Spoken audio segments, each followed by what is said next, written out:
Optimal minimal. At this altitude, I can run flat out for a half mile before my hands start shaking. Can I answer your personal question? Now would seem an appropriate time. What if I did the opposite? I'm a cybernetic organism, living tissue over a metal endoskeleton.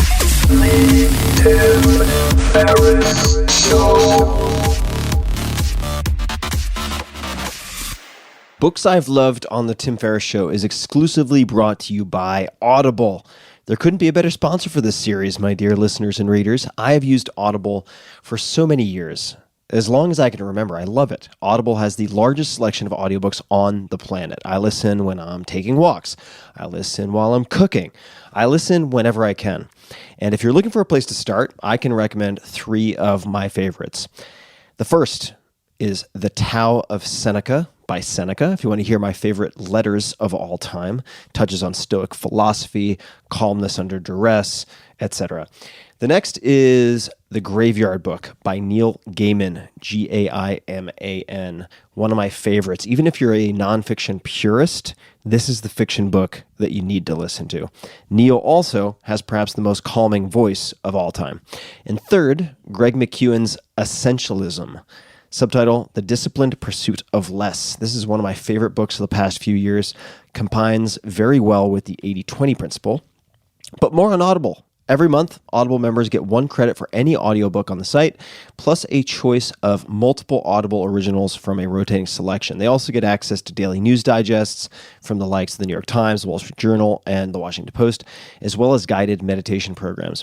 And here are some other amazing Audible features, and I use a bunch of these. You can download titles and listen offline, anytime, anywhere. I use this feature even when I could get access. I'll put my phone on, say, airplane mode because I don't want to get bothered with notifications when I'm taking a walk to clear my head, and you can listen to titles offline in a case like that, or on a plane or whatever. Obviously, I'm not flying much these days. The app is free and can be installed on all smartphones and tablets. You can listen across devices without losing your spot. And WhisperSync is another feature I use quite a lot. I love reading my Kindle in bed, for instance, then picking up at the same exact spot where I left off when I go walking and listening the next day. Kindle and audio versions can be synced up automatically. It's just amazing. And if you can't decide what to listen to, don't sweat it. You don't have to rush. You can keep your credits for up to a year and use them, for instance, to binge on a whole series, if you like. Audible offers just about everything. Podcasts, guided wellness programs, theatrical performances, A-list comedy, and Audible originals you won't find anywhere else. And right now, Audible is offering you guys, that's Tim Ferriss Show listeners, a free audiobook with a 30-day trial membership. And again, my list, if you want to check them out, The Tao of Seneca, The Graveyard Book, Essentialism, those are just 3. There's so many good ones out there. Just go to audible.com/Tim and browse the unmatched selection of audio programs. Then download your free title and start listening. It's that easy. So check it out. Go to audible.com/Tim or text Tim, T-I-M, to 500-500 to get started today. Check it out, audible.com/Tim. Hello, boys and girls, ladies and germs. This is Tim Ferriss. Welcome to another episode of The Tim Ferriss Show, where it is usually my job to sit down with world-class performers of all different types, startup founders, investors, chess champions, Olympic athletes, you name it, to tease out the habits that you can apply in your own lives. This episode, however, is an experiment and part of a short-form series that I'm doing, simply called Books I've Loved. I've invited some amazing past guests, close friends, and new faces to share their favorite books, describe their favorite books, the books that have influenced them, changed them, transformed them for the better. And I hope you pick up 1 or 2 new mentors in the form of books from this new series and apply the lessons in your own life. I had a lot of fun putting this together, inviting these people to participate, and have learned so much myself. I hope that is also the case for you. Please enjoy. Timbo! This is Cal Fussman, the host of Big Questions Podcast. I say that with great pride and thanks, because if it weren't for you, I wouldn't have my podcast. Not only did you have me as a guest on yours, twice, but then you kept on nudging me to start my own, and then you helped me set it up. And it's transformed my life So much gratitude, brother. I know you like to ask this question about books, and the beauty of it is that you can get a different response from someone in 2019 than when you asked them in 2016, because they might have read 100 or 150 new books during that time. I do have to confess a weakness here. I generally don't stop and wonder, what book should I read next? Nearly all of my reading revolves around who I'm going to interview next. A lot of the people I've interviewed for Big Questions or Esquire magazine over the last 2 decades have written books. So that's the bulk of my reading. And this leads to my recommendation for your listeners. Actually, a couple of recommendations I'm going to make here. I know you'll get behind these recommendations because these books were written by somebody I first heard on your podcast, the tidying up guru, Marie Kondo. I got a chance to interview Marie on stage at a recent event for Rakuten. Marie is that company's ambassador of joy, and I've got to say, I think she's one of the most unique people on the planet. Certainly a master at what she does. In fact, I walked away from the experience thinking she's a genius. Tell you why in a second, but first, let me mention the book she's written. First is called The Life-Changing Magic of Tidying Up, and subtitled The Japanese Art of Decluttering and Organizing. She might have had an editor declutter that title a bit, but hey, it became a New York Times bestseller, and it sold 9 million copies.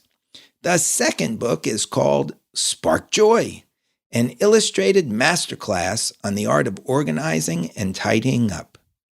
When we were up on stage, I wanted to give the audience a taste of Marie's writing, so I read from a section about storing socks. It's on page 80 of her first book, The Life-Changing Magic of Tidying Up. And I've got to say, I've read Shakespeare, Dostoevsky, Gabriel Garcia Marquez, Mark Twain. This section, written by Marie, is one of the most original thoughts I've encountered. I never thought I'd see socks brought to life on a printed page, but listen to how Marie looks at them. So I'm going to page 80. The little title here says, Storing Socks, Treat Your Socks and Stockings with Respect. And here goes. Have you ever had the experience where you thought what you were doing was a good thing, but later learned that it had hurt someone? At the time, you were totally unconcerned, oblivious to the other person's feelings. This is somewhat similar to the way many of us treat our socks. I visited the home of a client in her 50s. As always, we started with her clothes. We moved through her wardrobe at a smooth pace, finished the underwear, and were ready to start organizing her socks. But when she pulled open her sock drawer, I could not suppress a gasp.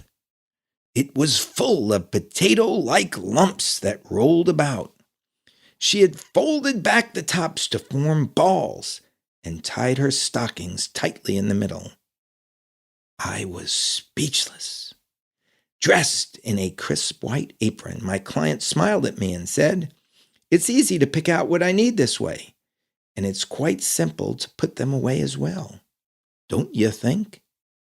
Although I frequently run into this attitude during my lessons, it never fails to astonish me.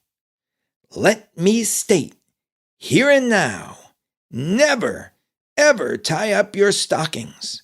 Never, ever ball up your socks. I pointed to the balled up socks. Look at them carefully. This should be a time for them to rest. Do you really think they can get any rest like that? That's right. The socks and stockings stored in your drawer are essentially on holiday. They take a brutal beating in their daily work, trapped between your foot and your shoe, enduring pressure and friction to protect your precious feet. The time they spend in your drawer is their only chance to rest.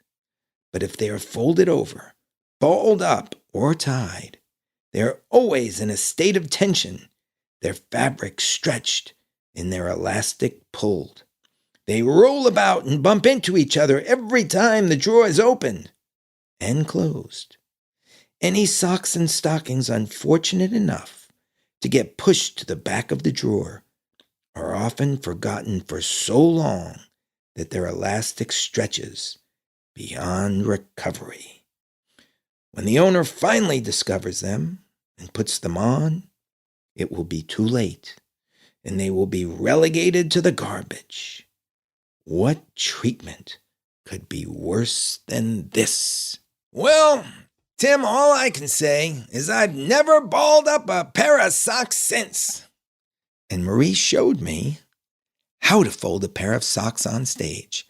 Anybody who wants to know how to fold a pair of socks can turn to page 99 of her second book, Spark Joy. There is a full page of illustrations devoted to sock management. These two books and my talk with Marie on stage have really changed the way I think. They've liberated me to see the things that I own in a different way. If they are not completely useful or they don't spark joy, Marie recommends offering thanks to them, and then it's sayonara. When she goes into somebody's home to tidy up, she has a system. She starts with clothes first, then papers and books, then sentimental items. She's found it easiest to make decisions on clothes. Sentimental items come last because they're the hardest to part with. Now, I got to admit, Tim, I needed Marie very badly. I've had a lot of experiences in my life, and quite often I've kept physical objects from these experiences as mementos. I'm beginning to worry that I might need 5 houses to store them all. I needed a way to pare down the mother load. So what I did was bring a few sentimental items on stage with me to see if Marie could tell me if I should keep them or get rid of them. I hope what transpired will compel people to buy those 2 books. The first item was very unique. Never seen another like it. It's a small garbage can made out of wine corks. The corks are glued together in a circle, and at the bottom, the bin is held up by a base of Magnum champagne corks. I laughed the first time I saw it. It was in the office of the best sommelier in America at the time, Andrea Immer. Now, she's Andrea Immer Robinson. Andrea's office was at Windows on the World at the top of the World Trade Center. This was back in 2000.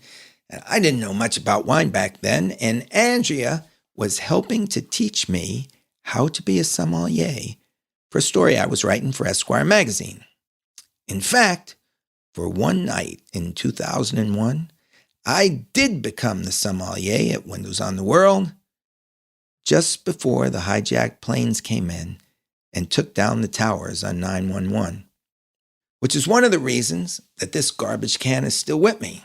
See, what happened is that Andrea was leaving for a more advanced position in cleaning out her office. She didn't know what to do with this garbage can made of wine corks. I think somebody had gifted it to her, and probably they didn't know what to do with it either.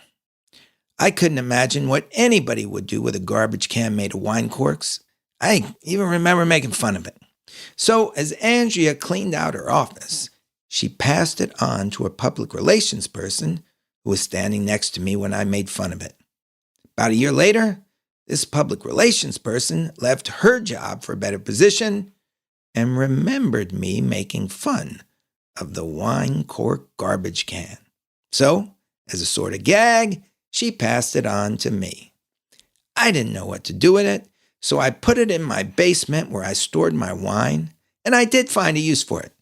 I began to toss inside this garbage can the corks of the really good bottles that I enjoyed. That way I could save the corks and the memories inside these corks. I went on to do my night as sommelier at Windows on the World. It was one of the best nights of my life. And very soon afterward, the towers were taken down on 9/11. Now, this full story takes a while to tell, and if anybody wants to read it, they can Google cocktails before the collapse on Esquire.com. Bottom line here is I was so shaken by the entire experience, it took me 10 years to write that story. Anyway, this garbage can made of wine corks was the only physical thing left that I had from Windows on the World. I couldn't get rid of it. I moved across the country, and over the years, some of the champagne cork legs began to fall off, but I just couldn't bear to throw out this garbage can into a garbage can. Now, having read Marie's books, I knew her MO. If it sparks joy, you keep it. If it makes your insides go ka-ching, you keep it. But this garbage can made of wine corks contained many layers of emotions. It was filled with the corks of some of the great tastes of my life and some incredibly happy moments that came with them. But it was also filled with a profound sadness that to this day has no depths. I had no idea how Marie would react to all this. When I told her the story, there was a gasp from the audience, a hush, and then a prolonged silence. Nobody knew how Marie would respond. She took the garbage can of cork in her hands, and I'm telling you, Tim, it was almost like watching a shaman reach into the spiritual being of this garbage can of wine corks. She closed her eyes as if she were using all of her powers to pull out the essence of my experience. And then she turned to me and said, "Keep it." Tim, I'm telling you, when she handed it back to me, I wanted to hug it like a baby. I never thought I'd ever love a garbage can like a child, which goes to prove this is not about things. This is about spirit. So I was very excited to show her the second item. It was a photo of me boxing with Julio Cesar Chavez when he was a junior welterweight champion of the world. At the time, he had 87 wins, no losses. I think it was 84 knockouts or so. And in this photo, I'm landing a left hook on his jaw. Photo's framed, about 2 feet wide by 18 inches tall. Captures one of the best moments of my life. In fact, it's a wonder I still have my life after I got in the ring with him. Thankfully, Julio had a sense of humor about the session. We did it for a magazine story. I definitely told that story on your podcast so people can hear it there. Here's the thing. Anybody sitting in the audience in front of Marie and I had to know how I felt about this photo. Ka-ching! But there was a catch. Does it bring you joy? Marie asked. Oh, yes, I said. So much joy that you know what I did? I had the same photo blown up to the size of an entire wall from my office so that every day I go to write, I can see myself in the ring with one of the greatest fighters who ever lived. And not only that, but actually landing a punch. It's a daily reminder to me that whatever I can dream, I can do. So Marie, I tell her, here's the problem. I have this same photo filling up an entire wall in my office. What should I do with this smaller one? Though an outside observer looking at it now might see it as pretty large. Marie took the photo in her lap and slowly circled a hand over it. I'm telling you, Tim, it was like she was burrowing into the depths of the 6 months I trained to get into the ring with Julio. Every punch I took in training, every sit-up, every time a medicine ball got slammed into my gut, she turned to me. "Keep it," she said. Now, I was beginning to get a little nervous, Tim, because if she was as attached to my sentimental items as I was, if she was that attached to those items, I was in big trouble. I'm telling you, Tim, I just moved. And my wife looked at the boxes filled with mementos that were filling up the new place. And she just flat out asked me, what is this? A home or the Cal Fussman Museum?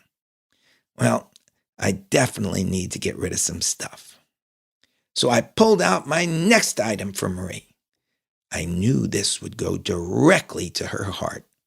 It was a beautiful fan from her homeland, Japan. Her face lit up when she saw it. There were a lot of Japanese people in the audience. Rakuten is a Japanese electronic commerce company founded by Miki Mikitani. The audience wanted to know the story. The handle on this fan gave way to an oval that looked like parchment, and on this parchment were illustrations of a festival in Kishiwada. It's called Danjiri. Every October, 500,000 people fill the streets to watch this festival. It's a wild parade of wooden floats the size of old-fashioned stagecoaches that are ornately carved and decorated. They have to have been built hundreds of years ago. And there are long ropes in front of each coach. I mean, really long ropes. Long enough to fit 30, 40, 50 young guys dressed in black who line up to pull these floats through the streets at blistering speeds, while other guys are dancing on top of the floats and waving these fans. Then everyone eats crab and drinks beer. Well, I always wanted to go to Kishiwada and run with one of these teams. I was told about this festival by a Japanese woman back in 1994. But my wife had just gotten pregnant, and it was not the time for me to run off to this festival. So this Japanese woman gave me this fan as a way of saying, I hope one day you will get to the Danjiri. Until you do, have this as a memento. Well, it's been 25 years. I never got to run in the Danjiri, but I still have the fan. Does it spark joy? Marie asked. Oh, yes, makes me very happy. She took it in her hands and lifted out the spirit. Then she turned to me. Give it as a gift to someone in the audience, she said, and make plans to go to the festival. The crowd applauded, and many people in the audience approached me afterward and asked for the fan. I gave it to the first person who came up to me, a man who promised that he would never give it away. Now, a friendship between that man and I may come out of that exchange, but something else occurred to me, something I didn't mention to Marie, that told me how truly great her powers are. You see, Tim, when I first brought this fan home, I noticed that my wife was not a big fan of that fan. My wife's Brazilian. She was pregnant and hormonal. And now that I look back upon it, she certainly didn't like the fact that I was treasuring a gift I'd received from another woman. I'm sure my wife was jealous of that fan from Kishiwada. So Marie had removed the jealousy from my home, put me in the position to make a new friend, and then nudged me to run in that festival where those experiences might take me to even greater places. And I will go to that festival, and who knows where it will take me. Now, I realize that not everyone is going to be able to trot their clothes and sentimental items out for Marie Kondo and have her tidy up their lives. But you see, that's why I'm recommending her books to your listeners. I believe they will turn your listeners' homes into sacred space. Cheers, brother! Hey guys, this is Tim again. Just a few more things before you take off. Number one, this is 5 Bullet Friday. Do you want to get a short email from me? Would you enjoy getting a short email from me every Friday that provides a little morsel of fun before the weekend. And 5 Bullet Friday is a very short email where I share the coolest things I've found or that I've been pondering over the week. That could include favorite new albums that I've discovered. It could include gizmos and gadgets and all sorts of weird shit that I've somehow dug up in the world of the esoteric as I do. It could include favorite articles that I've read and that I've shared with my close friends, for instance. And it's very short. It's just a little tiny bite of goodness before you head off for the weekend. So if you want to receive that, check it out.